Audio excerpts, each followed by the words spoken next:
Hello friends, welcome back. Today we are going to start with the staffing, one of the most interesting and conceptual chapter. बहुत सारी चीजें इसमें आपको सीखने को मिलेगी. बड़े पेशेंस के साथ आप इस चैप्टर की एक एक चीज सुनिएगा. कोशिश करूंगा थोड़ी वीडियो बड़ी बनाऊं. आजकल थोड़ा टाइम कम मिल पा रहा है तो वीडियोस नहीं बन पा रही, इसलिए मैं कोशिश करूंगा एक स्ट्रेच पर जितना ले सकता हूँ लूँ. चलिए आइए स्टार्ट करते हैं. सबसे पहले हम समझते हैं बेटा स्टाफिंग होता क्या है. आप जरा इसको थोड़ा सा डीपली समझिए. हमने पढ़ा था functions of management. Functions of management में फर्स्ट फंक्शन हमारे पास आता है प्लानिंग. प्लानिंग के अंदर हम करते हैं thinking in advance, what to do, how to do, by who and when. फिर सेकंड चीज हमारे पास आती है ऑर्गेनाइजिंग. ऑर्गेनाइजिंग में हम क्या करते हैं कि जो भी हमने प्लान किया उसको करने के लिए जो भी रिसोर्सेस की जरूरत है, जो भी हमने प्लान किया उसको करने के लिए जो भी रिसोर्सेस की जरूरत है उसका अरेंजमेंट करना ही क्या है, ऑर्गेनाइजिंग है. यही बात होती है. अब जब हम बोलते हैं कि जो भी हमने प्लान किया उसके लिए जो भी रिसोर्सेस चाहिए उन रिसोर्सेस का अरेंजमेंट ही ऑर्गेनाइजिंग है, तो उस रिसोर्स के अंदर तो हर तरह का रिसोर्स आता है. फिजिकल रिसोर्स आता है, फाइनेंशियल रिसोर्स आता है, ह्यूमन रिसोर्स आता है, सारे रिसोर्सेज आते हैं. तो फिर जब अरेंजमेंट ऑफ रिसोर्सेस ऑर्गेनाइजिंग का पार्ट है और रिसोर्सेस के अंदर हम फिजिकल, फाइनेंशियल, ह्यूमन सारे रिसोर्सेज लेते हैं, तो यहां पर स्टाफिंग अलग से क्यों है? ये तो कायदे से सर हम ऑर्गेनाइजिंग के अंदर ऑलरेडी पढ़ चुके हैं, क्योंकि when you are arranging the resources and resources include human resource. और स्टाफिंग का मतलब भी हमें यही समझ में आता है कि it's arrangement of human resource. So why this chapter, क्यों इसको सेपरेटली इंक्लूड किया? सारी बातों का जवाब दूंगा, बड़े ध्यान से एक एक चीज सुनिए, समझिए, बड़ा मजा आएगा. देखिए बेटा, पहले मैनेजमेंट के सिर्फ 4 फंक्शन हुआ करते थे. One was planning, second was organising, third was directing and fourth was controlling. जो स्टाफिंग फंक्शन है वो कोई सेपरेट फंक्शन पहले नहीं हुआ करता था. बट वक्त के साथ ह्यूमन रिसोर्स की इतनी ज्यादा इंपॉर्टेंस एक ऑर्गेनाइजेशन में बढ़ती चली गई कि सिर्फ उनका अरेंजमेंट करना सफिशिएंट नहीं है. उनका अरेंजमेंट करना एज वेल एज उनको प्रॉपरली मैनेज करना. अब उनको प्रॉपरली मैनेज करना मतलब उनको टाइमली मोटिवेट करना, उनकी जो भी ख्वाहिशें हैं, अगर मैं देसी भाषा में बोलूं तो जो भी उनकी विलिंगनेस है, जो भी उनके ऑब्जेक्टिव्स हैं वो टाइमली अचीव हो रहे हैं, वो इस तरीके से काम कर रहे हैं कि उनके खुद के भी ऑब्जेक्टिव पूरे हों एज वेल एज ऑर्गेनाइजेशन के भी ऑब्जेक्टिव पूरे हों. इन सब बातों का ध्यान रखना आज के टाइम पर बहुत जरूरी है. वो कॉन्सेप्ट खत्म हो चुका कि एम्प्लॉइज लेबर हैं, सर्वेंट हैं. आज के टाइम पर एक ऑर्गेनाइजेशन के अंदर एक एम्प्लॉइज की इंपॉर्टेंस कितनी ज्यादा है आपको एक छोटे से कोट से समझ में आएगा, जो मैंने अपनी बुक के अंदर स्पेसिफिकली लिखा है. ध्यान से देखिए जरा, ये कोट आपको दिख रहा है ना. I am convinced that nothing we do is more important than hiring and developing people. At the end of the day you bet on people, not on your strategies. इस लाइन को अगर आप ध्यान से समझो और अगर याद रख सको तो बहुत अच्छी बात है. हम आज के टाइम पर जो कहते हैं ना कि हमने स्ट्रैटेजी अच्छी बनाई, स्ट्रैटेजी बेकार बनाई, इसलिए सक्सेस मिली, उसलिए सक्सेस मिली, सब बेकार बातें हैं. By the end of the day आपके पास जो एम्प्लॉयज हैं वो कितने डेडिकेटेड हैं, वो कितने मोटिवेशन के साथ काम कर रहे हैं, वो ऑर्गेनाइजेशन के लिए कितना सेक्रीफाइस करने के लिए तैयार हैं, दैट डिसाइड्स आपकी ऑर्गेनाइजेशन को सक्सेस मिलेगी या नहीं मिलेगी. आप उनके सर पे खड़े होकर काम नहीं करवा सकते. आप उनको मोटिवेट करके, उनको इनिशिएटिव की एक फीलिंग ऑफ इनिशिएटिव जनरेट करके ही उनसे बेस्ट ले सकते हो. और अगर आपके एम्प्लॉयज अच्छे हैं, इनिशिएटिव अच्छे हैं, तो आपकी ऑर्गेनाइजेशन डेफिनेटली ग्रो करेगी. और अगर वो नहीं है तो डेफिनेशन उसका डाउनफॉल है. तो आज के टाइम पर स्टाफिंग की इंपॉर्टेंस इतनी, ह्यूमन रिसोर्स की इंपॉर्टेंस इतनी ज्यादा बढ़ चुकी है कि मैनेजमेंट के अंदर कहीं ना कहीं इसको एक सेपरेट फंक्शन की तरह देखने की जरूरत बढ़ गई है. इसलिए आज के टाइम पर हम 5 फंक्शंस पढ़ते हैं मैनेजमेंट के. First is planning, second is organising. Organising में सारे रिसोर्स हम लेते हैं other than human resource. Third is staffing, fourth is directing and fifth is controlling. ठीक है बेटा. तो स्टाफिंग है क्या? स्टाफिंग इज बेसिकली, अगर मैं बड़े सिंपल वर्ड्स में बोलता हूं, it is appointing the right person on right job. एक राइट पर्सन को राइट जॉब पे अपॉइंट करना. बट ये इतना आसान नहीं है. इसके लिए पूरा का पूरा एक प्रोसेस है जो हम धीरे धीरे करके पढ़ेंगे। मैं वन बाय वन आपके साथ सबसे पहले बेसिक टर्म्स डिस्कस करूंगा और उसके बाद सीधे धीरे कॉम्प्लिकेटेड पोर्शन पे जाऊंगा। ध्यान से सुनिए, अभी आपको बस बुक खोल के बैठ जाइए, अभी आपको मैं बताऊंगा कहाँ से क्या कैसे पढ़ना है। First page is just introduction page, अभी उसको नहीं देखना आपको। ध्यान से सुनिए, सबसे पहली चीज स्टाफिंग प्रोसेस के अंदर जो आती है वो आती है प्लानिंग ह्यूमन रिसोर्स रिक्वायरमेंट। ये वर्ड आप कहीं लिख लो क्योंकि अभी आपको बुक में नहीं मिलेगा, कहाँ मिलेगा मैं आपको बताऊंगा। सबसे पहली चीज जो आती है वो आती है प्लानिंग ह्यूमन रिसोर्स रिक्वायरमेंट। इसका मतलब कि हमें ये देखना कि हमारी ऑर्गेनाइजेशन के अंदर हमें कितना स्टाफ चाहिए और हमारे पास कितना स्टाफ है। कितना स्टाफ चाहिए और कितना स्टाफ है, मतलब सर ध्यान से सुनिए, इसके लिए हम दो तरह की चीजें चेक करते हैं। पहला होता है बेटा वर्क फोर्स एनालिसिस, पहला होता है वर्क लोड एनालिसिस और दूसरा होता है वर्क फोर्स एनालिसिस। अब वर्क लोड एनालिसिस क्या होता है बेटा? वर्क लोड एनालिसिस के अंदर हम चेक करते हैं कि हमारी ऑर्गेनाइजेशन पे कितना वर्कलोड है, मतलब जो भी ऑर्गेनाइजेशन का टोटल वर्कलोड है उसको करने के लिए हमें कितने लोगों की जरूरत है। That is what called as workload analysis. Workload analysis helps in determining the number of individuals required for performing various jobs in the organisation. बात समझ में आती है? सारी बातें बुक्स में मिलेंगी, कहाँ मिलेंगी सब बताऊंगा, अभी सिर्फ सुनने पे फोकस करो। नेक्स्ट है आपका work force analysis. Work force analysis क्या होता है?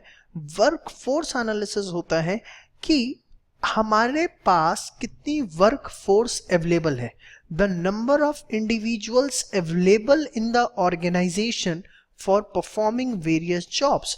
वेरियस जॉब्स को परफॉर्म करने के लिए हमारी ऑर्गेनाइजेशन में कितने इंडिविजुअल्स अवेलेबल हैं, उस चीज को हम बोलते हैं वर्क फोर्स एनालिसिस। तो होपफुली आपको ये दो टर्म क्लियर होते हैं। पहला था वर्क लोड एनालिसिस। क्या है बेटा work load analysis? Sir organisation में कितना वर्कलोड है, मतलब the number of individuals required, और work force analysis the number of individuals available. चाहिए कितने और हैं कितने, चाहिए कितने वो वर्कलोड है और हैं कितने वो वर्क फोर्स है। Very good. अब हम इसके बाद क्या करते हैं, हम देखते हैं कि सपोज वर्कलोड है 10 लोगों का और हमारे पास वर्क फोर्स है 12 लोगों की, तो हम तो ओवर स्टाफ्ड है, हमें चाहिए 10 लोग और हैं हमारे पास 12 लोग, तो हम ओवर स्टाफ्ड है। तो उसमें हम कोशिश करते हैं कि किसी तरीके से हम 10 पे पहुंचे। हम निकालते तो निकालना किसी को गलत है, बट उसके लिए हम कुछ स्कीम डिज़ाइन करते हैं, ऑल्टरनेटिव्स अवेलेबल करवाते हैं अपने एम्प्लॉयज़ को, या हम 50% सैलरी देते हैं जब तक उन्हें नेक्स्ट जॉब नहीं मिल जाती। वो बात की बात है, हम लेटर ऑन डिस्कस करेंगे। बट सपोज 10 लोगों की ज़रूरत है और 10 ही आपके पास अवेलेबल हैं, तो I will say that your organisation is optimally staffed. Optimally staffed मतलब जितने एम्प्लॉयज चाहिए उतने एम्प्लॉयज हैं। तीसरी चीज आती है, सपोज 10 लोगों की जरूरत है और आपकी ऑर्गेनाइजेशन में सिर्फ और सिर्फ 7 लोग अवेलेबल हैं, तो अब अगर 7 लोग अवेलेबल हैं और चाहिए आपको 10 लोग, तो ये सिचुएशन आ गई जहां पर आपको 3 पर्सन्स को और हायर करना पड़ेगा। तो स्टाफिंग प्रोसेस अब आपका और कंटिन्यू होगा। पहला प्रोसेस स्टाफिंग का आपको समझ में आया, planning human resource requirement, 2 analysis, work force workload. अभी सिर्फ बता रहा हूं, बुक में से रीड नहीं करवा रहा क्योंकि ये सबसे एंड में पढ़ना है, बट ये थोड़ा सा पता होना चाहिए क्योंकि आगे की चीजें समझने में काम आएगी। अब हमने देखा कि हम अंडर स्टाफ्ड है, 10 लोग चाहिए हैं हमारे पास, 7 लाख, 3 लोग और चाहिए। अब आती है मेन बातें। सबसे पहले चीज, अब मैनेजर क्या सोचेगा, एचआर मैनेजर क्या सोचेगा, भाई ये 3 बंदे आएंगे कहाँ से इन 3 बंदों का अरेंजमेंट किया जाए। सबसे पहली टेंशन ये आती है, तो इसी टेंशन का नाम है रिक्रूटमेंट। क्या वर्ड यूज किया मैंने? रिक्रूटमेंट। अब आपका चैप्टर शुरू हो रहा है, ध्यान से देखिए। आपको ये सब कुछ नहीं करना, सबसे पहले आपको यहीं से स्टार्ट करना है। रिक्रूटमेंट। रिक्रूटमेंट क्या होता है? रिक्रूटमेंट होता है identifying the source from which employees can be made available. ऐसे सोर्सेस को आइडेंटिफाई करना जहां से हमें एम्प्लॉइज अवेलेबल हो सकते हैं ऑर्गेनाइजेशन के अंदर, एंड सिर्फ आइडेंटिफाई नहीं करना है, and stimulating them, and stimulating मतलब attracting them to apply for various jobs in the organisation. अब सर इसका क्या मतलब है, एग्जाम्पल देता हूँ। सपोज मैंने देखा अपने इंस्टीट्यूट में we need 10 faculty members but right now we have 7 faculty members, इसलिए हमारी ऑर्गेनाइजेशन में बर्डन थोड़ा ज़्यादा है, ऐसा मैंने ऑब्जर्व किया, तो 3 फैकल्टी मेंबर्स और चाहिए। तो मैंने क्या किया, एक टीवी ऐड निकाला या एक न्यूज़पेपर में ऐड दिया या पैम्फलेट डिस्ट्रीब्यूट करवा दिए या अपने सर्कल में फ्रेंड्स को इन्फॉर्म किया, अपने स्टूडेंट टीचर्स को बोला कि क्या बोलते हैं प्लीज़ आपके सर्कल में कोई हो तो हमें टीचर्स रिकमेंड करें। तो मैं क्या कर रहा हूँ, मैंने वो सारे के सारे सोर्सेस को आइडेंटिफाई किया कि भाई टीचर्स के सर्कल में टीचर हो सकते हैं, ठीक है, एडवर्टीजमेंट से टीचर्स मिल सकते हैं, और लोकल न्यूज़पेपर के अंदर ऐड देने से भी मिल सकते हैं, तो naukri.com से मिल सकते हैं। तो मैंने क्या किया, इन सोर्सेस को आइडेंटिफाई किया, और सिर्फ आइडेंटिफाई नहीं किया, सब पे वर्कआउट किया। मैंने टीचर्स को भी बोला, मैंने एडवर्टीजमेंट लोकल न्यूज़पेपर में करी, लोकल टीवी में जो भी करना था किया। मतलब सिर्फ आइडेंटिफाई करना is not sufficient, you and stimulating them, मतलब उस पर वर्कआउट करना, अट्रैक्ट करना कि आप आइए और वेरियस जॉब्स के लिए हमारी ऑर्गेनाइजेशन में अप्लाई करिए। तो सबसे पहली चीज़ थी प्लानिंग ह्यूमन रिसोर्स रिक्वायरमेंट। उसके बाद जो हमारी सेकंड चीज़ आई रिक्रूटमेंट।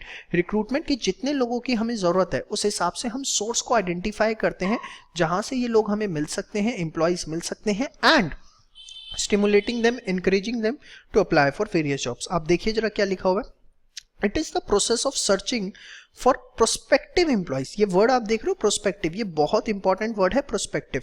प्रोस्पेक्टिव का मतलब क्या होता है, जो फ्यूचरिस्टिक है, ये एम्प्लॉयज है नहीं, ये फ्यूचर में शायद एम्प्लॉयज बनेंगे, employees, and encouraging them to apply for various jobs. ठीक है, मेन अंदर सारी वही चीजें रिपीट करके लिखी हुई, मैं आपको सारी बातें मेन बता रहा हूँ क्या है इसके अंदर। तो अगर आप देखो, हमने रिक्रूटमेंट समझ में आया, तो अब मैं आपको बताने जा रहा हूँ रिक्रूटमेंट का पूरा प्रोसेस।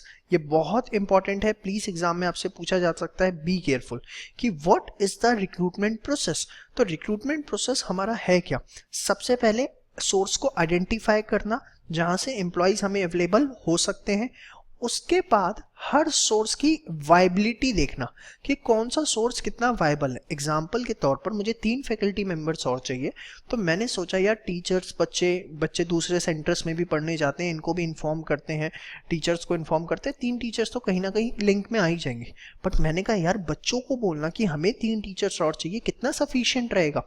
उसके पीछे कारण यह है कि अगर मैं ये बात बच्चों को बोलूँगा तो ये बात दूसरे कोचिंग सेंटर्स को पता लगेगी, हो सकता है वो कुछ अपने क्या बोलते हैं उस चीज़ को नेगेटिव मार्केट के अंदर स्प्रेड करें, या कुछ भी किसी भी तरीके की नेगेटिविटी स्टूडेंट्स में आ सकते हैं, यहाँ तो टीचर ही सफिशिएंट नहीं है। ठीक है, तो किसी भी तो मैंने कहा नहीं यार बच्चों को नहीं इन्फॉर्म करना, सिर्फ टीचर्स के बीच में ही बात रहेगी, या एडवर्टीजमेंट मैं naukri.com वगैरह पे कर दूंगा। ठीक है, तो वो ये नहीं है कि सिर्फ सोर्स आइडेंटिफाई किया और ब्लंटली उसके ऊपर काम करना शुरू कर दिया। अब जैसे मैं एग्जांपल देता हूँ, आपने देखा होगा कई बार ट्रक्स के पीछे लिखा होता है कि 4 कारीगरों की जरूरत है। ठीक है, तो क्या मैं भी ट्रक के पीछे जाके लगा दूं कि 4 टीचर्स की जरूरत है? आप सोचो, मतलब नेचर ऑफ जॉब के हिसाब से भी हमें देखना है, हर सोर्स हर नेचर ऑफ जॉब के लिए नहीं होता। अब सोचो आप ट्रक के पीछे लगा हुआ है 10 चार्टेड अकाउंटेंट चाहिए, कैसा अच्छा लगेगा? ठीक है, पब्लिक टॉयलेट के आगे बोर्ड लगा हुआ है 20 MBA की जरूरत है, मतलब सेंस देखो, कुछ सेंस नहीं समझ में आती ना। तो ये नहीं है कि जो आपने सोर्स आइडेंटिफाई किया वो बेटर ही होगा, आपको उसकी वायबिलिटी भी देखनी है कि वो वायबल है या नहीं है। उसके बाद उसमें से जो भी आपको सही लगते हैं कुछ सोर्सेज आपने सिलेक्ट किए, जैसे मैंने कौन सा सिलेक्ट किया, टीचर्स को, न्यूज़पेपर्स को। ठीक है, ये सब मैंने सिलेक्ट किया, और उसके बाद आपने उस पर अपने एफर्ट्स पुट करने हैं ताकि आपके पास एप्लीकेशंस आ सकें, लोग आपको इनविटेशन मतलब एप्लीकेशंस आ सकें, अप्लाई कर सकें वेरियस जॉब्स के लिए। तो 4 बातें इसके अंदर आती हैं बेटा, identifying the source, assessing the viability, selecting some particular sources, and next is what, putting efforts to invite applicants. समझ में आ गई बात? चलिए, इसके बाद हमारा आता है सोर्सेज ऑफ रिक्रूटमेंट। अब आपने रिक्रूटमेंट समझ लिया, that it is the process of searching for prospective employees and encouraging them. अब इसके सोर्सेज कौन से होते हैं? ब्रॉडली बेटा इसके 2 सोर्सेज होते हैं, इंटरनल सोर्स और एक्सटर्नल सोर्स। बड़े ध्यान से, बड़े आराम से एक एक चीज सुनिए, सारी चीजें समझ में आएगी और बहुत मजा आएगा आपको। देखिए, इंटरनल सोर्स क्या होता है? जब आप within a organisation recruitment करते हो, within organisation search out करते हो, होपफुली अब आपको रिक्रूटमेंट समझ में आ रहा होगा वर्ड, तो मैं सीधे वर्ड यूज करूंगा। जब आप विद इन ऑर्गेनाइजेशन रिक्रूटमेंट करते हो उसे हम बोलते हैं इंटरनल सोर्स, और जब आप आउटसाइड द ऑर्गेनाइजेशन करते हो तो हम उसे बोलते हैं एक्सटर्नल सोर्स। ये है आपका इंटरनल सोर्स, और ये है बेटा आपका, आगे आप देख सकते हैं, आगे हम पढ़ेंगे अपना एक्सटर्नल सोर्स। ठीक है, external is outside the organisation, internal is within the organisation. ठीक है बेटा, प्लीज ऑल ऑफ यू, अभी तक आपने अगर बुक नहीं ली है तो please take a copy of this as soon as possible. दो अभी बुक्स थोड़ी सी आउट ऑफ स्टॉक चल रही है हमारे पास, but to get the best of it you should have a copy of this book, तभी आप इस वीडियो से अपना बेस्ट कंटेंट निकाल पाएंगे। Now internal source, internal source क्या होता है विद इन अ ऑर्गेनाइजेशन। अब देखो इसके अंदर बेसिकली बेटा दो चीजें आती हैं। कौन कौन सी दो चीजें आती हैं सर, ध्यान से सुनिए। इसके अंदर दो चीजें आती हैं, फर्स्ट आता है ट्रांसफर और सेकंड आता है प्रमोशन। अब ट्रांसफर और प्रमोशन होता क्या क्या, ट्रांसफर क्या होता है कि सपोज आपकी दो ब्रांचेस हैं, तो एक ब्रांच में अगर सरप्लस स्टाफ है और दूसरे में स्टाफ की कमी चल रही है, तो जहां सरप्लस स्टाफ है वहां से आपने निकाला और दूसरे ब्रांच पे ट्रांसफर कर दिया। या एक डिपार्टमेंट में कमी चल रही है, दूसरे डिपार्टमेंट में स्टाफ ज्यादा है, तो एक डिपार्टमेंट से दूसरे डिपार्टमेंट में ट्रांसफर कर दिया। तो ट्रांसफर क्या होता है, बेसिकली हॉरिजॉन्टल मूवमेंट, एक जगह से दूसरी जगह शिफ्ट कर देना। इसके अंदर एम्प्लॉय का कोई स्टेटस नहीं बढ़ रहा, कोई उसकी वेजेस नहीं बढ़ रही, कोई उसका इंक्रीमेंट नहीं हो रहा, सिर्फ एक पोस्ट से दूसरे, एक ब्रांच से दूसरी ब्रांच या एक डिपार्टमेंट से दूसरी डिपार्टमेंट में शिफ्ट किया जा रहा है। ठीक है, लेकिन सबसे बड़ी चीज, ट्रांसफर सिर्फ वही पॉसिबल है जो ऑर्गेनाइजेशन पहले से एग्जिस्ट करती है। अगर कोई न्यू ऑर्गेनाइजेशन है, डे वन है, तो वो क्या ट्रांसफर करेगी, उसको तो सारा का सारा स्टाफ चाहिए। तो कहीं ना कहीं ट्रांसफर की एक कमी भी है कि सिर्फ एग्जिस्टिंग ऑर्गेनाइजेशंस, और वो भी ऐसी ऑर्गेनाइजेशन जिनके पास सफिशिएंट स्टाफ ऑलरेडी है, वो एक जगह से दूसरी जगह भेज के काम चला सकते हैं। तो ट्रांसफर क्या है, सबसे पहले इट्स अ हॉरिजॉन्टल मूवमेंट, इसमें एम्प्लॉय का किसी तरीके का स्टेटस इंक्रीमेंट कुछ भी नहीं होता है। ठीक है, और तीसरी चीज आपको समझ में आनी चाहिए, न्यू ऑर्गेनाइजेशन इससे कोई बेनिफिट नहीं ले सकती है। नेक्स्ट आता है आपका बेटा प्रमोशन। प्रमोशन के अंदर क्या होता है, प्रमोशन के अंदर आप देखो सबसे पहले होता है क्या, देखो कभी भी ऑर्गेनाइजेशन में अपर पोस्ट खाली होती है, कभी भी ऑर्गेनाइजेशन में अगर अपर पोस्ट खाली होती है तो उसके लिए कोशिश की जाती है कि उसी ऑर्गेनाइजेशन में उससे इमीडिएट लो पोस्ट पे जो बंदा है उसको नेक्स्ट लेवल पे लाया जाए। उसके पीछे बहुत कारण होते हैं। एक तो ये मोटिवेशन का काम करता है पूरी ऑर्गेनाइजेशन में जितने भी एम्प्लॉयज हैं। सेकेंड चीज, जो एम्प्लॉय ऑर्गेनाइजेशन में ऑलरेडी काम कर रहा है वो अपने जूनियर्स को बहुत अच्छे से समझता है और उनसे बेटर काम निकलवा सकता है। वाइसा वर्सा सिचुएशन भी हो सकती है कि वो शायद उतना कैपेबल ना हो, but most of the cases में वो उतना कैपेबल होता है और वो अपने जूनियर से बेटर काम निकलवा सकता है। अगर टॉप पोजीशन खाली हुई और हमने सीधे बाहर से कोई बंदा लाके बैठा दिया, उसको एडजस्ट होने में टाइम लगेगा और माइट बी वो उतना अच्छा ऑर्गेनाइजेशन की वर्किंग को संभाल ना पाए, क्योंकि एक डीमोटिवेशन आ जाएगा, डीमोरलाइजेशन आ जाएगा अमंग द जूनियर एम्प्लॉइज। क्या टॉप पोस्ट खाली हुई थी तो क्या हम में से कोई भी इतना कैपेबल नहीं था कि उसे टॉप पोस्ट पे लाया जाता। तो इसीलिए कभी भी अपर लेवल पोस्ट खाली होती है तो कोशिश की जाती है कि लोअर लेवल एम्प्लॉइज को ही उठाकर ऊपर शिफ्ट किया जाए। इसका आपके सामने बहुत अच्छा एग्जांपल है गूगल सीईओ सुंदर पिचाई। गूगल सीईओ सुंदर पिचाई जो है ऑर्गेनाइजेशन में गूगल में ही काम करते थे। सीईओ बनने से पहले मैंने लिखा उनकी पोस्ट क्या थी, सच मुझे तो अभी याद नहीं है, आप देखिए एग्जाम्पल। यस, मैंने आपको बताया हुआ है बेटा, पूरी बुक इतनी प्रैक्टिकल बनाई है, कोई चीज इसके अंदर आपको थियोरिटिकल नहीं मिलेगी कि पढ़ के आपका इंटरेस्ट ना है, एक एक चीज प्रैक्टिकल, सारे लेटेस्ट एग्जाम्पल्स ताकि आपके दिमाग में जाके एकदम बैठ जाए। For example, Sundar Pichai, Google CEO, was promoted from the designation of product chief. Yes, पहले वो प्रोडक्ट चीफ थे गूगल के, उसके बाद उनको बनाया गया क्या, CEO ऑफ द गूगल। तो ये एक परफेक्ट एग्जांपल है किसका, प्रमोशन का। अच्छा, प्रमोशन भी कौन दे सकता है, सिर्फ एक एग्जिस्टिंग ऑर्गेनाइजेशन में ही प्रमोशन पॉसिबल है। एक न्यू ऑर्गेनाइजेशन जिसका डे वन है काम का, वो प्रमोशन किसको देगी, वहां तो एम्प्लॉइज की डे वन से जरूरत है। तो इंटरनल में दो चीजें आपने पढ़ी, ट्रांसफर एंड प्रमोशन, और दोनों के अंदर आपने खास बातें क्या देखी कि that both are suitable for existing organization. New organization can't take the advantage from the transfer and promotions. ठीक है, and promotion का it's a vertical movement whereas transfer is a horizontal movement. Promotion includes increase in status and authorities. There is no as such any increment or increase in status in case of transfer. तो आपको ये दोनों बातें hopefully समझ में आती हैं। सारी वही बातें जो मैंने आपको बताई हैं बड़ी सिंपल वर्ड्स में लिखी हैं। Transfer in this employees are transfer from one department to another, one branch to branch, one shift to another. Same बातें आपको लिखें, जस्ट आप एक बार गो थ्रू करेंगे, आपको बहुत मजा आएगा सुनने में। वही चीज़ है जो मैं एक एक अक्षर बोल रहा हूँ, वही चीज़ मैंने इसलिए सेल्फ क्रिएटेड बुक मैंने आपको बेटा पहले भी बताया था, not even a single word कि आपको मिल जाए। हाँ, एनसीईआरटी के कुछ पॉइंट्स जरूर लिए होंगे जो बहुत अच्छे लगे हैं और पूछे जा सकते हैं, बट अदरवाइज पूरी प्रैक्टिकल बुक अपने लेवल पे तैयार करने की कोशिश की है। And here I want to repeat, please अगर आप मेरी 12th अकाउंट्स 12th इको की वीडियोस भी देखते हैं और होपफुली आप देख ही रहे होंगे, तो प्लीज़ उन्हें एक प्रॉपर प्लेलिस्ट में देखिए, कोई भी बीच में से वीडियो ना उठाएं। और सेम वे बिजनेस स्टडीज़ में भी हम 2-3 चैप्टर्स ऑलरेडी रिकॉर्ड कर चुके हैं। चेकआउट द प्लेलिस्ट चेक करिए और डे 1 नंबर से सारी वीडियोस देखना स्टार्ट करिए। एंड प्लीज़ 12th अकाउंट्स का एक हमने नया चैनल बनाया है by the name of 12th accounts, इसके लिंक में मैं आपको प्रोवाइड कर दूंगा इस वीडियो में डिस्क्रिप्शन के अंदर, उसको प्लीज़ जरूर सब्सक्राइब करें if you are watching my all videos of 12th accounts. Now next है advantages merits of internal source of recruitment. क्या फायदे होते हैं इंटरनल सोर्स ऑफ रिक्रूटमेंट के, मैं अभी इसको बता रहा हूँ, ध्यान से सुनिए, बहुत इंटरेस्टिंग चीज़ें हैं सारी की सारी, कुछ भी इसमें रटने वाला नहीं है। सबसे पहला परफॉर्मेंस इंप्रूव होती है। क्यों परफॉर्मेंस इंप्रूव होती है भाई? एम्प्लॉयज जो है वो मोटिवेट फील करते हैं। अगर एक नीचे लेवल का एम्प्लॉय ऊपर लेवल पे जाके शिफ्ट होता है तो it provides the motivation to the employees कि हम अच्छा काम कर रहे हैं तो हमें प्रमोशन मिल रहा है और इसकी वजह से उनकी परफॉर्मेंस इंप्रूव हो रही है। भाई सीधी सी बात है, मैं वीडियोस डालता हूँ, मैं देखता हूँ मेरे सब्सक्राइबर डे बाय डे बढ़ते जा रहे हैं, मोटिवेशन मिलता है और अच्छी वीडियो बनाने की कोशिश करता हूँ और अच्छी तैयारी करता हूँ। तो सेम वैसी ऑर्गेनाइजेशन के अंदर होता है। नेक्स्ट है बेटा इकोनॉमिकल सोर्स। इकोनॉमिकल का मतलब होता है चीपर, सस्ता। क्यों इकोनॉमिकल है, क्यों सस्ता है, उसके पीछे कारण क्या है बेटा? इकोनॉमिकल इसलिए है क्योंकि आपको कुछ एम्प्लॉय का कोई इंटरव्यू नहीं लेना, कोई एप्लीकेशन नहीं मंगानी, कोई रिटर्न टेस्ट नहीं लेना, आपको उसके बारे में सब कुछ पता है, सिर्फ आपको या तो ट्रांसफर करना है, प्रमोट करना है। तो ये सारी झंझटबाजी से आपका savings in time as well as savings in cost as well as savings in effort, तीनों सेंस में जाकर ये जो है वो इकोनॉमिकल है। वही बातें लिखी हुई है। नेक्स्ट है benefit of shifting. Benefit of shifting में क्या है भाई?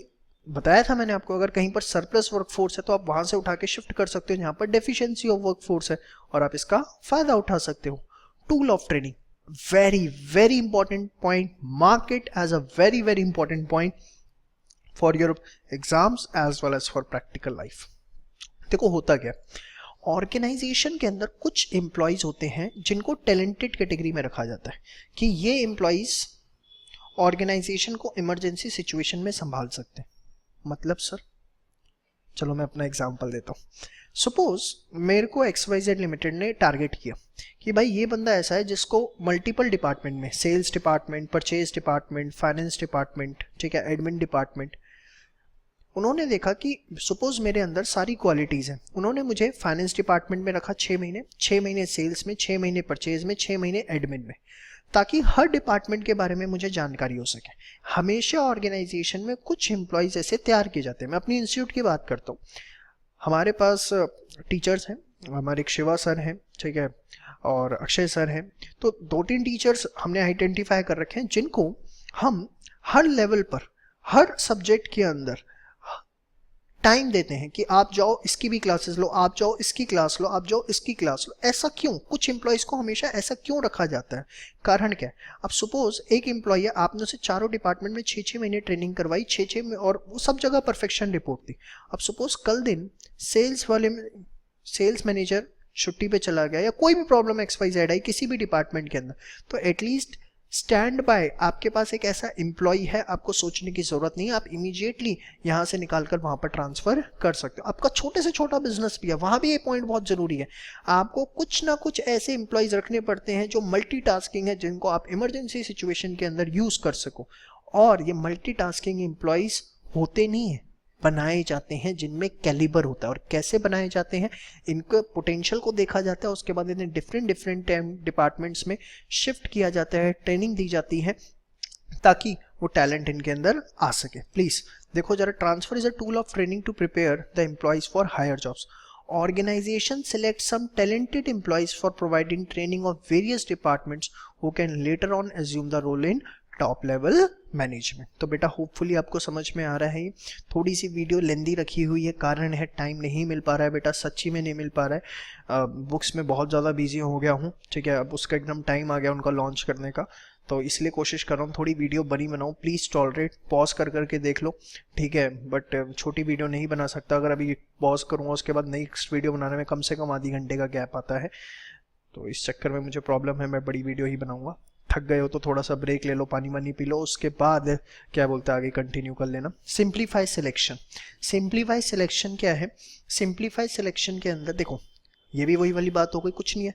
सिंप्लीफाई कैसे? कोई इंटरव्यू नहीं, कोई बैकग्राउंड चेक नहीं, कोई रिटन टेस्ट नहीं, सब जानते हो इतने सालों से काम कर रहा है, सिंप्लीफाई सिलेक्शन। समझ में आ गई? तो पांचों पॉइंट्स बहुत इंपॉर्टेंट है। परफॉर्मेंस इंप्रूव, कीवर्ड लिख लो इसके आगे जो है, कीवर्ड लिखो ताकि एक पॉइंट से ही आपको सब याद आ जाए। Improve performance because provides motivation, economical, savings in cost, efforts and time, benefits of shifting, surplus work department with surplus workforce to department with deficient workforce, tool of training, some talented employees are selected, simplify selection because background is already known, caliber is already known। बस ऐसे ही याद रखना है आपको और कुछ नहीं, और इसको एक बार रीड कर लो बस, इससे ज़्यादा कुछ नहीं। डिसएडवांटेज, ये भी अपने आप में बहुत बड़ी चीज़ है, ध्यान से देखिए। सबसे पहले रिडक्शन ऑफ फ्रेश टैलेंट, भाई पुराने बंदों को ही प्रमोट करते रहोगे, पुराने बंदों को ही आप आगे पीछे करते रहोगे, ट्रांसफर करते रहोगे, तो एक बात बताओ, नया ब्लड ऑर्गेनाइजेशन में कैसे आएगा? यंग ब्लड नहीं आएगा तो नए आइडियाज़ नहीं आएंगे, नए थॉट्स नहीं आएंगे, नए काम करने के तरीके ऑर्गेनाइजेशन के अंदर नहीं आएंगे।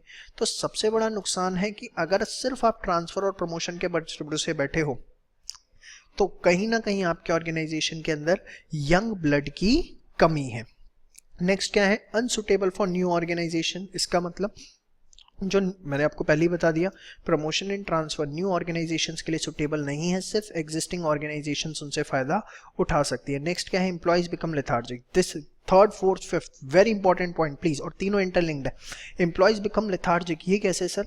देखो बेटा, लेथार्जिक होता है लेजीनेस। अगर एम्प्लॉइज को पता लग गया टाइम बाउंड प्रमोशन है, छोटे लेवल के बंदे को ऊपर लेवल पे प्रमोट किया जाता है, तो होगा क्या? बैंकिंग सेक्टर में जैसे जनरली देखा जाता है, जनरली मैं ये नहीं कहूँगा हर किसी केस में, but most of the cases में देखा जाता है टाइम बाउंड प्रमोशन है, 5-7 साल में प्रमोशन मिलना ही मिलना है, तो काम अच्छा करे या ना करे, अगर जब ये चीज़ फिक्स है कि मुझे प्रमोशन मिलना ही मिलना है, तो क्या मैं काम करूँ? आप खुद सोचो ना, आपको ये पता लग जाए आपको 100 में से 90 नंबर तो मिलेंगे ही मिलेंगे, BST पढ़ोगे? सीधी सी बात है, ह्यूमन नेचर है, नहीं पढ़ोगे। और जब बंदा लेथार्जिक हो जाता है, लेजीनेस हो जाता है, तो उसके अंदर कंपटीशन स्पिरिट कम हो जाती है, और कंपटीशन स्पिरिट कम हो गई तो प्रोडक्टिविटी ऑटोमेटिकली रिड्यूस हो गई। आप देखो तीनों पॉइंट्स लाइन से लिखे हैं, एम्प्लॉइज लेथार्जिक हो जाएंगे जिससे उनके बीच में कंपटीशन कम होगा और जिसकी वजह से प्रोडक्टिविटी कम होगी। अब देखो एग्जांपल देखो कंपटीशन का, if you are assured of every year promotion respective of your performance level, would you prefer to work? बताओ, अगर आप एश्योर्ड हो जाओ कि आपके हर साल प्रमोशन मिलेगा ही मिलेगा, काम को छोड़ो, तो आप काम करना पसंद करेंगे। अगला एग्जांपल देखो क्या लिखा हुआ है, if some employees from morning shift will be transferred in evening shift then their body reduce productivity. आप समझो, अगर आपने यहाँ पे थोड़ा एग्जांपल चेंज किया हुआ है मैंने, कि अगर आप कॉन्टिन्यूसली मॉर्निंग से इवनिंग, इवनिंग से मॉर्निंग एम्प्लॉइज को शिफ्ट करते रहोगे तो उनकी जो बॉडी क्लॉक है वो डिस्टर्ब होगी, क्या उनकी प्रोडक्टिविटी लेवल सेम रह पाएगा? वो सेम नहीं रह पाएगा। तो पांचों पॉइंट्स आपको समझ में आते हैं डिसएडवांटेजेस के, कि पांचों पॉइंट्स एग्जैक्टली कहना क्या चाहते हैं। तो होपफुली आपको समझ में आ गया इंटरनल क्या था, उसके एडवांटेजेस क्या थे और उसके एज वेल एज डिसएडवांटेजेस क्या हैं। अब हम बात करने जा रहे हैं बेटा इसके बाद एक्सटर्नल सोर्सेस की। एक्सटर्नल सोर्सेस के अंदर होता क्या है? As we have discussed, external sources जब हम रिक्रूटमेंट करते हैं आउटसाइड द ऑर्गेनाइजेशन, उसको हम क्या बोलते हैं? External source. अब आउटसाइड द ऑर्गेनाइजेशन रिक्रूटमेंट कैसे होगी, कैसे हम सोर्सेज आइडेंटिफाई करते हैं और कैसे एफर्ट्स करते हैं उन चीज़ों के लिए, उससे पहले जितना अभी तक पढ़ा है उसको एक बार फटाफट रिवाइज करें। स्टाफिंग सेपरेट फंक्शन है, पहले किसका पार्ट था? ऑर्गेनाइजिंग का। क्यों सेपरेट है? क्योंकि आज के टाइम पर एम्प्लॉयज़ की इंपॉर्टेंस बहुत ज़्यादा बढ़ गई है। At the end of the day we bet on the people not on the strategies, वो कोट याद है। सबसे उसके बाद मैंने बताया था सबसे पहली चीज़ होती है प्लानिंग ह्यूमन रिसोर्स रिक्वायरमेंट। उसमें दो तरह के एनालिसिस, कौन से? Work force analysis, work load analysis. Work force कितने चाहिए, वर्कलोड कितने हैं, कम है तो आगे बढ़ना, ऑप्टिमम है या ज़्यादा है तो आगे नहीं बढ़ना। कम है तो सब सेकेंड चीज़ आके रिक्रूटमेंट, आइडेंटिफाइंग द सोर्स जहाँ से एम्प्लॉयज़ मिल सकते हैं एंड एनकरेजिंग देम कि आके हमारे यहाँ अप्लाई करो। दो सोर्स हैं, internal external. Internal within the organisation दो तरीके, transfer promotion, transfer horizontal, promotion vertical. Transfer no increase in pay, vertical increase, promotion increase in pay. Transfer one department to another, one shift to another और one branch to another. और promotion कब होगा? When upper level job is vacant. Advantages भी पढ़ लिए, disadvantages भी आपने पढ़ ली। अब एक्सटर्नल, चलिए एक्सटर्नल में सबसे पहला सोर्स आता है बेटा डायरेक्ट रिक्रूटमेंट। डायरेक्ट रिक्रूटमेंट के अंदर क्या होता है, ध्यान से सुनो। आपने कई बार नोटिस लिखे देखे होंगे, लिखा होता है 4 कारीगरों की ज़रूरत है, तनख्वाह इतनी, खाना पीना फ्री, या 5 स्टार होटलों में 20 क्या बोलते हैं खाना बनाने वालों की ज़रूरत है, ऐसा लिखा होता है। आपने देखा होगा कई बार नोटिस लगे होते हैं। ये नोटिस जो लगाए जाते हैं, ये लगाए जाते हैं सेमी स्किल्ड और अनस्किल्ड जॉब्स के लिए। सफाई करने के लिए लड़कों की आवश्यकता है, ऐसा आपने देखा होगा। तो होता क्या है, एक नोटिस बनाया जाता है, वो नोटिस ऐसी जगहों पर पेस्ट कर दिए जाते हैं जहां पर इस तरह के लोग इकट्ठे होते हैं। एग्जाम्पल के तौर पर ढाबा। ढाबा एक ऐसी लोकेशन है, जितने भी एम्प्लॉयज़ हैं जनरली वो खाना खाने के लिए इकट्ठा होंगे शाम को ढाबे के आसपास, ठीक है। या पब्लिक टॉयलेट्स को, जो फैक्ट्री एरिया है वहाँ पे पब्लिक टॉयलेट्स में यूज़ करते होंगे, तो पब्लिक टॉयलेट्स पे ढाबों के पास जो लोकल ढाबा है जहाँ पर इस तरह के लोग इकट्ठे होते हैं वहाँ पे पेस्ट कर दिया। वो लोग उसे पढ़ते हैं, उनको इंटरेस्ट लगता है तो वो जाते हैं और दिए हुए कॉन्टैक्ट नंबर पे या एड्रेस पर जाकर अप्लाई करते हैं और ऑन द स्पॉट उनका सिलेक्शन किया जाता है, ठीक है। तो आप देखो direct recruitment, in this a notice is placed on the notice board specifying the job available. Job seekers assemble outside the premises on specific date and selection is done on the spot. This is usually done for unskilled or semi-skilled jobs. Such workers are hired in case when permanent workers are absent or there is overload of work. Very important point, please इसे underline कर लीजिए। कब किया जाता है? जब permanent employees आपके छुट्टी पर चले गए या ओवरलोड हो गए। They are paid wages on daily basis and known as casual workers और बादली। ये बादली वर्ड तो मैंने भी नहीं सुना, बट आपकी एनसीईआरटी में था इसलिए मैंने लिखा है बेटा। तो प्लीज़ ये आपको पता होना चाहिए सारी चीज़ें। 2-3 बातें इंपॉर्टेंट हैं इसके अंदर। कब डायरेक्ट रिक्रूटमेंट? जब परमानेंट वर्कर्स ऑफ है या वर्क ओवरलोड है। और इनका दूसरा नाम क्या है? कैजुअल वर्कर्स और बादली। नेक्स्ट है बेटा कैजुअल कॉलर्स। कैजुअल कॉलर्स के अंदर क्या होता है, ध्यान से सुनिए। इसके अंदर क्या होता है, जनरली ऑर्गेनाइजेशन के अंदर कुछ चलती फिरती इंक्वायरीज आती हैं कि क्या जॉब है। एग्जांपल के तौर पर जैसे मेरे ऑफिस के अंदर कई बार रिज्यूम लेके कुछ लोग आ गए या फ्रेशर्स आ गए या टीचर्स आ गए, रिज्यूम दे गए कि sir is there any requirement. तो हम कहते हैं आप अपना रिज्यूम दे दीजिए, कभी भी रिक्वायरमेंट होगी तो we will let you know. तो ऐसे रिज्यूम्स जैसे 5-7 पड़े हुए हैं, अचानक ऑल ऑफ सडन कोई रिक्वायरमेंट आ गई तो उसमें से कोई भी रिज्यूम जो लगता है सही है उनको हम कॉल कर लेते हैं कि क्या आप इंटरेस्टेड है, हमारे यहाँ जॉब अवेलेबल है। तो वो इंटरेस्टेड है, उनके पास टाइम है तो वो हमारे पास आ जाते हैं।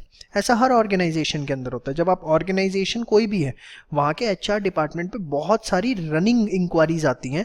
रनिंग इंक्वायरीज आती हैं मतलब चलती फिरती इंक्वायरीज आती हैं, हमें जॉब चाहिए। वो उनके रिज्यूम रखते हैं और जब उनको ज़रूरत होती है वो उन नंबर्स पे कॉल कर लेते हैं।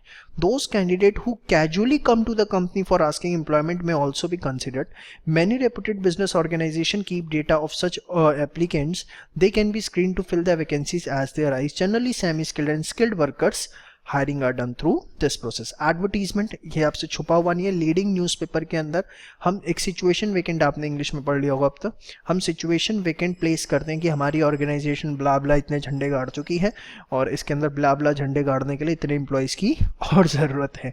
मतलब ये आपने देखा होगा उसकी ड्राफ्टिंग कुछ इसी तरीके से होती है। That reputative organisation of Gurgaon needs employees for this purpose, salary as per government norms वगैरह वगैरह। एक लीडिंग न्यूज़पेपर में उसको लोग पढ़ते हैं। इसका एक सबसे बड़ा फायदा ये होता है कि एक बल्क में इंक्वायरीज ऑर्गेनाइजेशन के ऊपर पास आती हैं, जो एक पूल ऑफ कैंडिडेट्स एडवर्टीजमेंट के थ्रू अप्लाई करते हैं। आजकल तो एक सेपरेट कॉलम्स आने लग गए हैं, इतनी चीज़ें बढ़ गई। एम्प्लॉयमेंट न्यूज़ एक न्यूज़पेपर आता है जिसमें आप अपना ऐड दे सकते हो।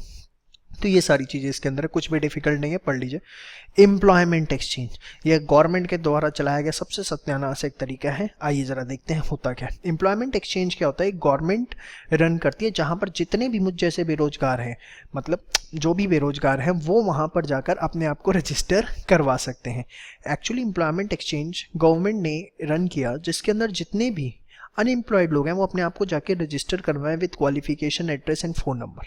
कभी भी वैकेंसी अराइज होगी गवर्नमेंट सेक्टर के अंदर तो वो वहाँ से डेटा पुटअप करके कॉल कर लेंगे।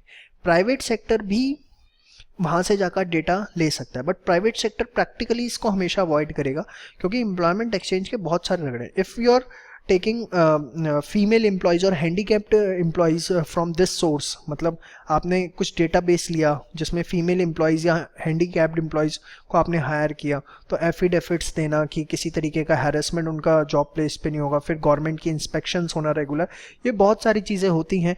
गवर्नमेंट का इंटरफेरेंस बहुत ज़्यादा होता है, इसलिए प्राइवेट सेक्टर बहुत ज़्यादा अवॉइड करता है। बट हाँ, गवर्नमेंट कंपनीज जो हैं या सेमी गवर्नमेंट जो है वो इसको प्रेफरेंस देती हैं। आप देखिए, employment exchange run by the government are regarded as source for unskilled and skilled unemployed personnel. देखो यहाँ से मेन चीज़ है, unemployed personnel register themselves with employment exchange and such database can be screened as and when vacancy arises in government sector और semi government sector. Private sector can also pick the database on prospective candidates from employment exchange. However, generally they avoid the method due to legal formalities involved in unfiltered information. अब ये unfiltered information क्या होती है? मैं क्या लिखवा दिया employment exchange में, I am doctor PhD holder, 20 साल का एक्सपीरियंस है। जब उन्होंने बुलाया तो उन्होंने मेरी शक्ल देख के कहा, बेटा 20 साल के तो आप टोटल नहीं दिख रहे, कह रहे हो 20 साल के एक्सपीरियंस है आपका, ठीक है। तो ऐसी बहुत सारी चीज़ें होती हैं, लोग एक्सेस में एक्सपीरियंस लिखा देते हैं, फालतू की बातें लिखवा देते हैं, एड्रेस गलत होता है, फ़ोन नंबर गलत होता है, मतलब बहुत अनफिल्टर्ड इन्फॉर्मेशन। अनफिल्टर्ड इन्फॉर्मेशन का मतलब क्या है, मैंने लिख भी दिया, refers to wrong information provided related to experience, qualification, employment status. बंदा काम कर रहा था चपरासी का, जाके एम्प्लॉयमेंट एक्सचेंज में लिखवा दिया जी मैं तो वहाँ पर मैनेजर था, समझ में। इस तरह की बहुत प्रॉब्लम्स होती हैं। उसके बाद है प्लेसमेंट एजेंसीज एंड कंसल्टेंट्स। ये क्या होता है, जितने बेरोजगार हैं, दिमागी बेरोजगार, जिन पे बहुत दिमाग है, उन्होंने बड़ा अच्छा काम निकाला। जितने ऐसे बेरोजगार हैं जिनको काम काज नहीं मिल रहा था, उन्होंने बेरोजगारों को काम दिलवाना शुरू कर दिया। नहीं समझ में आया? ध्यान से सुनो, होता क्या है इसके अंदर, बताता हूं मैं आपको। देखिए इसके अंदर क्या होता है, प्लेसमेंट एजेंसी जितने मतलब प्लेसमेंट एजेंसीज के पास डेटाबेस होता है। डेटाबेस किस तरीके का, हर कैटेगरी के अंदर, मतलब CAs का, MBAs का, इंजीनियर्स का, पियोन्स, हर तरह के, ठीक है। अब इन प्लेसमेंट एजेंसीज के कांटेक्ट होते हैं बड़ी बड़ी कंपनी के HR डिपार्टमेंट से। अब किसी HR डिपार्टमेंट के अंदर वैकेंसी आई, 5 चार्टेड अकाउंटेंट चाहिए, तो वो क्या करेंगे, प्लेसमेंट एजेंसी को कमीशन देते हैं कि कमीशन देते हैं किस चीज़ की, कि आप हमारे पास चार्टेड अकाउंटेंट्स भेजिए, हम 5 CA सिलेक्ट करेंगे। अब उनके पास जो डेटाबेस है चार्टेड अकाउंटेंट्स का, वो चार्टेड अकाउंटेंट्स को कॉल करते हैं और फिल्टर करते हैं मतलब, अब सपोज कंपनी ने प्लेसमेंट एजेंसी को बोला हमें ऐसे CA चाहिए जिन पे 5 साल का कम से कम एक्सपीरियंस हो, तो वो सारे CA नहीं भेजेंगे, वो ऐसे CA भेजेंगे जिन पे मिनिमम 5 इयर्स का एक्सपीरियंस है। वो CA प्लेसमेंट एजेंसी फॉरवर्ड करती है कंपनी को रिज्यूम, और उनका एक इंटरव्यू एक स्पेसिफिक डेट पे रखवाया जाता है, जो भी कंपनी की रिक्वायरमेंट है। एग्जांपल देता हूँ, suppose Steel Authority of India Limited, SAIL, उसके HR डिपार्टमेंट ने ग्रूमिंग प्लेसमेंट एजेंसी को कांटेक्ट किया और बोला हमें 5 CA चाहिए जिन पे 5 साल का एक्सपीरियंस है, हम उनका नेक्स्ट संडे इंटरव्यू लेंगे। अब ग्रूमिंग प्लेसमेंट एजेंसी क्या करेगी, CAs का जो डेटा है बेस है उनको कॉल करेगी, फिल्टर करेगी, ऐसे CA निकालेगी जिन पे 5 साल का एक्सपीरियंस और कम, जितने उसके पास डेटा बेस है उनमें से 25, 30, 50 जो भी हैं उनका इंटरव्यू संडे को रख देगी। और ये सारी बात वो गेल को इन्फॉर्म कर देगी कि जी संडे को 11 बजे हमने इंटरव्यू रखवा दिया, इसमें 25 चार्टेड अकाउंटेंट आएंगे जिनका हम आपको इन्फॉर्मेशन मेल कर रहे हैं। वो सारे के सारे वहाँ पहुँचेंगे, गेल को जो भी अच्छे लगेंगे, मतलब सेल गेल कह रहा हूँ मैं, SAIL Steel Authority of India Limited को जो भी अच्छे लगेंगे वो उनमें से सिलेक्ट करेंगे और रख लेंगे। एजेंसी को क्या फ़ायदा हुआ, उन्हें कंपनी से मिलती है कमीशन। जितने चार्टेड सिलेक्ट हो गए उसके बेसिस पर। प्लस एक और फायदा बताता हूँ, चार्टेड मतलब जो एम्प्लॉइज भेजे हैं उनकी भी 15 दिन की सैलरी खाते हैं बेशर्म। दोनों तरफ से फायदा, कंपनी से भी कमीशन खाएंगे, यहाँ से भी कमीशन खाएंगे। समझ में आई बात? तो प्लेसमेंट एजेंसीज का ये काम होता है कि अपनी क्लाइंट्स को, जो कि ऑर्गेनाइजेशंस हैं, उनको डेटाबेस प्रोवाइड करना एम्प्लॉइज का on the basis of their requirement. Our requirement can be qualification, can be experience, can be status, can be salary, it can be anything. ठीक है, आप ध्यान से पढ़िए। Placement agencies compile curriculum vitae or resume of large number of candidates under different categories. Placement agencies charge amount for their services and recommend suitable name to their clients. Main advantage with placement agencies that it provides filtered candidates. सबसे बड़ा point. That is, candidates are sent in organization after checking their qualification, work experience and other necessary information. समझ में आ गई बात? वही आप पढ़ सकते हैं, नेक्स्ट के अंदर भी है। नेक्स्ट है कैंपस रिक्रूटमेंट, आजकल बड़ा ट्रेंड के अंदर है। जहां बच्चे पढ़ाई लिखाई करते हैं, अपनी स्टडीज पूरी करते हैं, वहीं से कंपनियां उन्हें उठा लेती है इन द सेंस वहीं उन्हें जॉब दे देती है। एग्जाम्पल के तौर पर टाटा को इंजीनियर्स की जरूरत है, बेस्ट सोर्स IIT गए, IIT मुंबई, IIT दिल्ली, वहाँ पर जिस भी कैटेगरी में इंजीनियर्स चाहिए उस डिपार्टमेंट में गए, जो भी लास्ट ईयर के स्टूडेंट्स हैं उनका इंटरव्यू कंडक्ट किया, उनको जॉब पैकेजेस ऑफर किए, आए वो ऑर्गेनाइजेशन में, उन्हें थोड़ी बहुत ट्रेनिंग वगैरह दी, काम पे लगा दिया। ऑर्गेनाइजेशन को फ़ायदा, फ्रेश टैलेंट मिला। जो नए नए एम्प्लॉयज़ होते हैं काम करने का बहुत ज़्यादा जोश होता है, जैसे जैसे काम करते हैं वैसे वैसे जोश ठंडा होता है, और हमेशा ऑर्गेनाइजेशन को जोशीले एम्प्लॉयज़ चाहिए, सबसे बेस्ट मिलेंगे। नुकसान यह है कि थोड़ी बहुत उनको ट्रेनिंग देनी पड़ेगी, वो इतने परफेक्ट नहीं होंगे। बट आजकल सबसे ज़्यादा ट्रेंड में है कैंपस प्लेसमेंट। ऑर्गेनाइजेशंस और ऐसे इंस्टीट्यूशंस जो प्रोफेशनल क्वालिफिकेशंस दे रहे हैं वो आपस में टाई अप करते हैं, and campus basically job fest organisation organise किए जाते हैं। हर कॉलेज, हर यूनिवर्सिटी, जैसे DU देख लो, मुंबई यूनिवर्सिटी, कैलकाटा, सब जगह जॉब फेस्ट ऑर्गेनाइज किए जाते हैं। कंपनीज आती हैं, इंटरव्यू लेती हैं, और जो भी सुटेबल कैंडिडेट्स हैं उनको सिलेक्ट करके अपनी कंपनी में कॉन्ट्रैक्ट बेसिस पर या परमानेंट बेसिस पर रखती हैं। देखिए जरा, इसके अंदर वही सारी चीज़ लिखी हुई है, एक मैंने वर्ड लिखा हुआ है रिक्रूटमेंट फेस्ट या जॉब फेस्ट, यहाँ पर एक ही बात है। ठीक है, colleges conduct recruitment fest in their campuses and companies are invited to recruit. ये वही चीज़, आप इसे एक बार पढ़ के देख सकते हैं, इसके अंदर कुछ भी ऐसा नहीं है। मेन ये भी लिखा हुआ है, this allows entry of new young blood in the organisation. समझ में आ गया? चलिए नेक्स्ट है बेटा आपका क्या, रिकमेंडेशन ऑफ एम्प्लॉइज। ये मैं रीड इसलिए नहीं कर रहा हूँ बेटा, बहुत सिंपल लिखा हुआ है, वही लिखा हुआ है, सिर्फ टाइम वेस्ट होगा रीड करूंगा तो। कुछ दिक्कत हो आप कमेंट में डाल देना, ये नंबर आपके पास है ही मेरा, 9953633448। व्हाट्सएप करना, please do not call. Next, मतलब अर्जेंसी है तो यू कैन कॉल, ठीक है, but try to solve it on WhatsApp. Recommendation of employees, इसके अंदर क्या है बेटा, हम अपने एग्जिस्टिंग एम्प्लॉइज से कहते हैं कि अगर आपके लिंक में कोई एम्प्लॉय है जो इस पोस्ट को संभाल सकता है, जो वेकेंट हुई है, तो प्लीज रेफर अस। सबसे बेस्ट सोर्स है, क्योंकि आपके यहाँ जो एग्जिस्टिंग एम्प्लॉयज हैं वो आपके वर्किंग कल्चर को समझते हैं, आपको समझते हैं, तो वो ऐसे लोगों को ही रिकमेंड करेंगे। मतलब चांसेस हैं कि वो ऐसे लोगों को रिकमेंड करेंगे जो आपके वर्किंग कल्चर में इजीली एडजस्ट हो सके। वो एक उनका माइंड मेकअप है आपकी ऑर्गेनाइजेशन को लेके, वो सामने वाले को इस चीज को बेटर वे में एक्सप्लेन कर पाएंगे, और वो एक मोटिवेशन का भी काम करता है। सपोज आपके एम्प्लॉय ने किसी को रिकमेंड किया, सर ये है, इनको जरा देखिए, बहुत बढ़िया बंदे हैं और अच्छा काम करके देंगे, आपने उन्हें रख लिया। या कोई एम्प्लॉय आया, उसने कहा जी मेरे को उसने रिकमेंड किया, और आपने उसके रिकमेंडेशन पे उसे रख लिया, क्योंकि वो एम्प्लॉय बहुत अच्छा है, मिस्टर ए बहुत अच्छा है, उन्होंने मिस्टर बी को रिकमेंड किया, तो क्या रहेगा यार, मिस्टर बी भी अच्छे होंगे, मिस्टर ए ने रिकमेंड किया और वो इतने अच्छे इंसान है, तो मिस्टर ए को भी मोटिवेशन मिलेगा, मेरे कहने पर रख लिया है, चलती है अपनी, मजा आ गया। तो this is what recommendation of employees. मैं इसको एक बार पढ़ देता हूँ, आपको दिक्कत ना होता कि candidates introduced by present employees from their circle may prove to be a best source of recruitment if employee is loyal and committed to work. Such employees introduce someone from his circle, then most likely the chances are that such candidate will be of same character. Good. Web publishing आजकल बहुत चल रहा है, naukri.com, shine.com, monster.com, वहाँ पर आप अपना add डालिए, नंबर ऑफ एम्प्लॉयज जाते हैं, अप्लाई करते हैं, वो सीधे आपको अपना CV फॉरवर्ड करेंगे अगर आपकी कैटेगरी में वो आते हैं। नेक्स्ट इसके अंदर कुछ नहीं आप पढ़ सकते हैं। नेक्स्ट जो 9th एंड 10th है, जरा 9 सबसे ज़्यादा इंपॉर्टेंट आजकल बड़ा ट्रेंड में सीबीएसई वालों के लिए, ध्यान से देखिए। लेबर कॉन्ट्रैक्टर्स, इसके अंदर क्या होता है बेटा, ध्यान से सुनना, ये बड़ा इंपॉर्टेंट है। लेबर कॉन्ट्रैक्टर ये बड़ा इंपॉर्टेंट है, बड़े ध्यान से सुनिए जरा। अरे भाई आजा, ध्यान से सुनिए।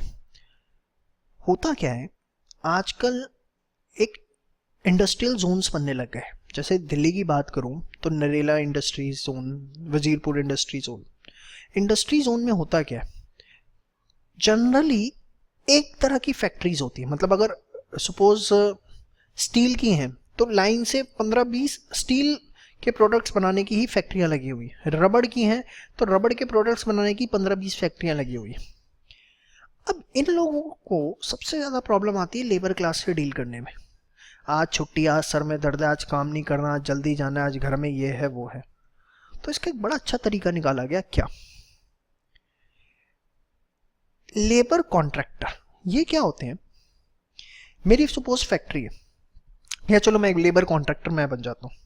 मैंने क्या किया, मैंने अपने कार्ड्स बनाए, मतलब एक विजिटिंग कार्ड बनाया, और विजिटिंग कार्ड बना के 15 फैक्ट्रियों में दिया, और मैंने उनको बोला जी अगर आपको लेबर की ज़रूरत हो तो आप मुझे फ़ोन कर देना। अब एक फैक्ट्री से मुझे फ़ोन आया कि भाई साहब 25 लेबर चाहिए, मेरे लिंक में है, मैं 25 लोग लेके पहुंच गया। उन्होंने बोला कि आप 25 लेबर हमें नाइट की शिफ्ट में काम करवाना है, हम काम करके दे रहे हैं। वो मेरी 25 लेबर को नहीं जानते, वो मुझे जानते हैं। मैंने कहा जी मैं 500 रुपये लेबर लूँगा पर डे। उन्होंने मेरे को 25 × 500 12,500, हाँ 12,500 रुपये पर डे पे करना शुरू कर दिया। फर्स्ट डे से, फिर सेकंड डे भी का आप ही कर लो, थर्ड डे भी आप कर लो। मैं बाउंड नहीं हूँ, मैं पर डे के हिसाब से काम कर रहा हूँ, सारा पैसा मेरा। मैं अपनी लेबर को बांटूंगा, चाहे मैं अपनी जेब से 600 दूं, चाहे उन्हें 300 में बनाऊं, चाहे ना दूं, वो मेरी हेडेक है। मेरी ड्यूटी है लेबर प्रोवाइड करना, वो सही से काम करके देगी, ये मेरी ड्यूटी है। पैसे वो मुझको देंगे, मुझे अपनी लेबर से खुद डील करना है, उतनी लेबर मुझे उन्हें अवेलेबल करवानी। मैं गया तो मेरे पीछे मेरी लेबर भी जाएगी, मैं आ गया तो मेरे पीछे मेरी लेबर भी आएगी। समझ में आया? ये है लेबर कॉन्ट्रैक्ट।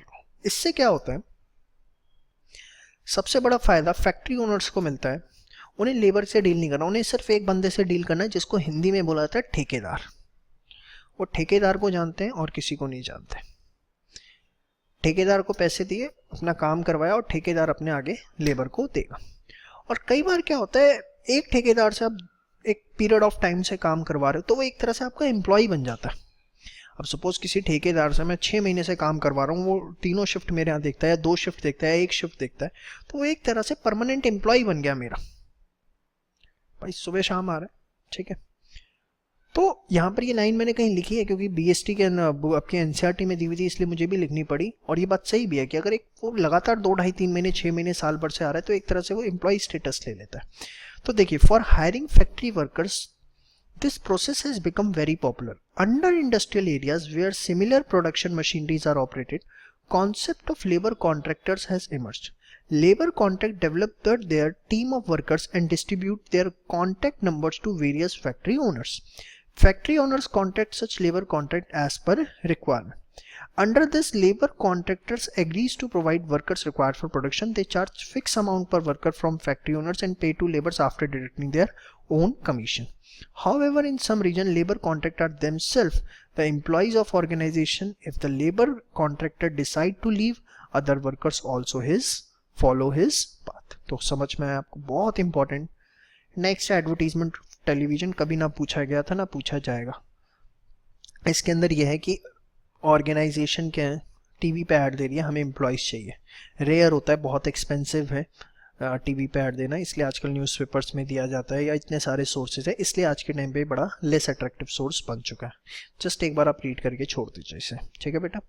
इसके बाद आता है एडवांटेजेस एंड डिसएडवांटेजेस। अगर आप देखोगे ना तो जितने इंटरनल के डिसएडवांटेज थे वो एडवांटेज बन गए वहाँ, और जितने उसके एडवांटेज थे वो सारे डिसएडवांटेज। सबसे पहला एडवांटेज देखो, फ्रेश टैलेंट, एक यंग ब्लड ऑर्गेनाइजेशन में आता है outside the organisation. Competitive spirit, कैसे आप जब न्यू एम्प्लॉयज़ ऑर्गेनाइजेशन में लेके आते हो तो एक एग्जिस्टिंग एम्प्लॉयज़ के बीच में कॉम्पिटिटिव स्पिरिट जागती है कि बेटा नए बंदे आ रहे हैं, उनसे बेटर ही करके दिखाना है। अगर कल दिन 4 बंदों के अंदर ये हो गया कि मिस्टर ए जिन्होंने अभी नया ज्वाइन किया है और XYZ जो पुराने बैठे हैं, अगर कल दिन ऐसा कुछ हो गया कि मिस्टर ए की तारीफ हो गई एक्स वाई जेड के आगे, तो एक्स वाई जेड की तो बैठे बैठे बेइज्जती हो गई। तो competitive spirit, X Y Z हमेशा ए को से ऊपर ही काम करके दिखाएंगे। एक कॉम्पिटिशन स्पिरिट जानती है among the existing employees. Wider choice, क्योंकि नंबर ऑफ कैंडिडेट्स अप्लाई करते हैं तो आप बेस्ट सिलेक्ट कर सकते हो। क्वालिफाइड पर्सनल, मतलब जो आपकी रिक्वायरमेंट्स हैं, जितनी हायर लेवल की जॉब उतने एक्सपीरियंस वर्कर्स चाहिए, जितनी लोअर लेवल की जॉब फ्रेशर से भी काम चला सकते हो।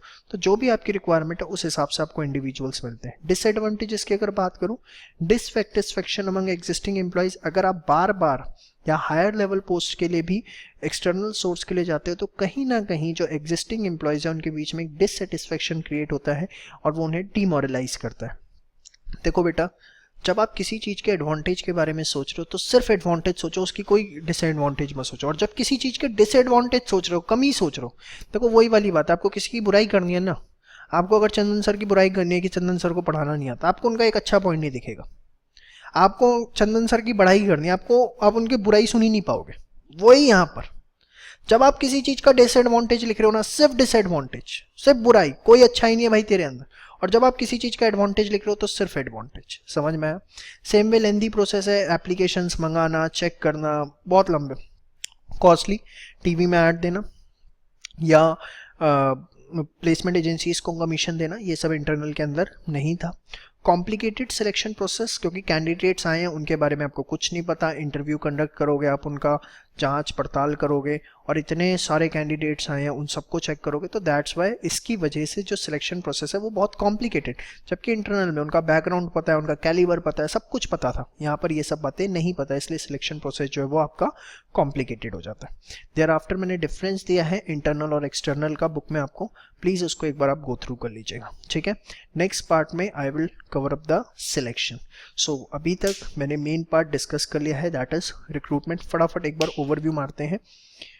Recruitment, identifying the source from which employees can be made available and encouraging them to apply for various jobs in the organization. What are the sources of recruitment? Internal, external. Internal within the organization, external outside the organization. Internal includes two parts: promotions and transfer. Promotions is a vertical movement, transfer is a horizontal movement. External source की जब हम बात करते हैं outside the organisation, first was the direct recruitment, notice is placed in the places where such type of employees generally meet from each other or in the factory premises. Thereafter casual callers, जिसके अंदर हमने देखा था कि जो भी running inquiries आती हैं। थर्ड हमने देखा था एडवर्टीजमेंट, ठीक है, सिचुएशन वेकेंट जो हम लीडिंग न्यूज़पेपर के अंदर। फिर प्लेसमेंट एजेंसीज, प्लेसमेंट एजेंसीज के अंदर हम क्या करते हैं, जो एक डेटाबेस फिल्टर्ड इन्फॉर्मेशन हमारे पास आती है। फिर एम्प्लॉयमेंट एक्सचेंज, जो कि कौन रन करता है, गवर्नमेंट रन करती है। कैंपस प्लेसमेंट, जिसके अंदर campus fest, recruitment fest, job fest organise करवाए जाते हैं, ठीक है। उसके बाद लेबर कॉन्ट्रैक्टर्स, जिसके अंदर हमने क्या देखा था, जो लेबर क्लास है उनसे डील करने के लिए कॉन्ट्रैक्टर्स आ गए हैं जो कि आपको कमीशन लेके लेबर्स प्रोवाइड करते हैं। उसके बाद एडवर्टीजमेंट ऑन टेलीविजन आपने देखा, जिसके अंदर क्या होता है कि टेलीविजन पर एडवर्टीजमेंट, बट ये बड़ा लेस अट्रैक्टिव सोर्स है। वेब पब्लिशिंग, जिसके अंदर आप क्या करते हो, वेबसाइट्स पर naukri.com, जहाँ पर जनरली जॉब सीकर्स इकट्ठे होते हैं जॉब ढूंढने के लिए, वहाँ पर आप ऐड प्लेस करते हो और वहाँ से आपको डेटाबेस मिलता है। फिर आपने दोनों के एडवांटेज, डिसएडवांटेजेस एंड पॉइंट्स देखे। तो this was recruitment and one of the greater part of this staffing. In the next part I am going to cover up the rest of the part. Please keep sharing the videos with your friends and do watch all the videos of 12th accounts, 12th eco as well as 12th BST. Do not skip even a single video, because if you are skipping even a single video, that is going to be a great cost for you. Yes, this is my promise. So please don't skip, watch each and every video, and if you're watching all the videos, definitely you will score the wonderful marks. This is again my promise. Keep sharing, keep learning and enjoying. Thank you so much.